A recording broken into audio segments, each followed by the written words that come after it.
नमस्कार दोस्तों, आदि पुरुषा मूवी का टीजर रिलीज हुआ है और टीजर रिलीज होने के बाद काफी लोग जो है इसके ऊपर आउटरीच कर रहे हैं।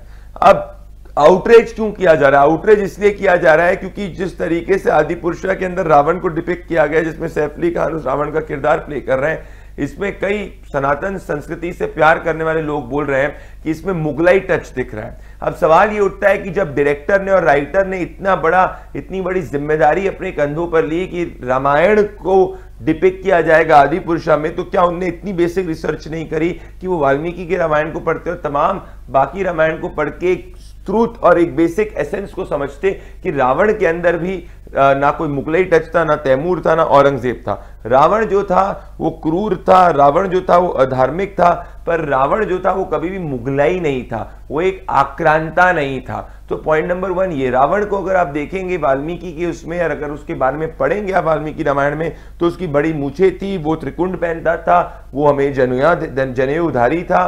तो अगर ये 3 चीजें थी, अगर आप इस मूवी के टीजर में रावण को देखेंगे तो आप पाएंगे कि उसमें मुगलई टच दिखता है, इनमें से कोई भी चीज नहीं दिखती है। तो सवाल ये उठता है कि जब आप हिंदू भावनाओं के ऊपर मूवी बना रहे हैं, जब आप हिंदू देवी देवताओं के ऊपर मूवी बनाने की बात कर रहे हैं, तो अपने क्रिएटिव फ्रीडम के अंदर क्या आपको इस बात का ध्यान नहीं रखना चाहिए था? दूसरी बात जो बहुत महत्वपूर्ण है, अगर मैं दूसरे धर्म से पैरेलल ड्रॉ करने की कोशिश करूं, मान लीजिए कि इस तरीके की मूवी किसी दूसरे धर्म पे बनाए जाने की बात होती, तो क्या इस तरीके से कैजुअल अप्रोच को ध्यान में रखा जाता? मैं मूवी को जज नहीं कर रहा हूं, पर जो टीजर जिस तरीके से रिलीज किया गया है वो एटलीस्ट ये बता रहा है कि जो कैरेक्टर का डिपिक्शन है वो एक साई-फाई मूवी के जैसे दिख रहा है, वो कोई लॉर्ड ऑफ द रिंग्स की जैसे दिख रहा है, पर उसमें रामायण के जो मूल धातु है वो नहीं दिख रही है। जब 1990s के दशक के अंदर रामनंद सागर की रामायण बनी थी तो हर सीरियल के बाद हाथ जोड़कर माफी मांगी जाती थी कि अगर बाय चांस कोई गलती हो गई तो उनको माफ कर दिया जाए, और उसमें मूल धातु को हमेशा ध्यान रखा गया था। अब सवाल ये उठता है कि जब आप इतने बड़े स्केल पर बड़े पर्दे पर इसको डिपिक्ट कर रहे हैं तो आपने इन बारीकियों का ख्याल क्यों नहीं रखा? शायद इसीलिए आपने ख्याल क्यों नहीं रखा क्योंकि आपको पता था कि हिंदू आउटरीच करेगा मैक्स टू मैक्स, उस आउटरीच से आपको फायदा होगा और आपकी अल्टीमेटली मूवी हिट हो जाएगी।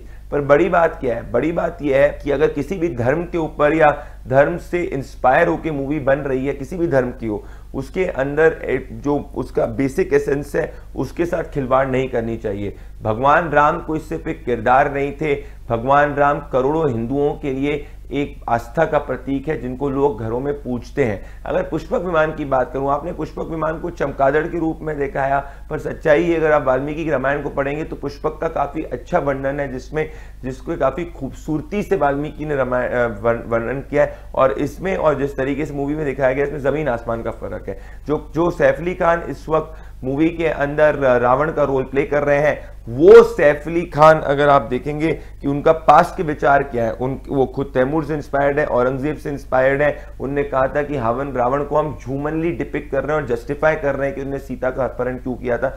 कोई भी हिंदू के लिए ये बात जो है वो आपत्तिजनक होगी। उनने पास्ट में इसके बारे में माफी भी मांगी थी। तो मैं उम्मीद करता हूं कि टीजर के अंदर जो गलतियां हैं उसको करेक्ट किया जाएगा, क्योंकि हिंदू भावनाओं के साथ इस तरीके से खिलवाड़ नहीं किया जा सकता। मेरे साथ जुड़ने के लिए बहुत बहुत धन्यवाद। नमस्कार।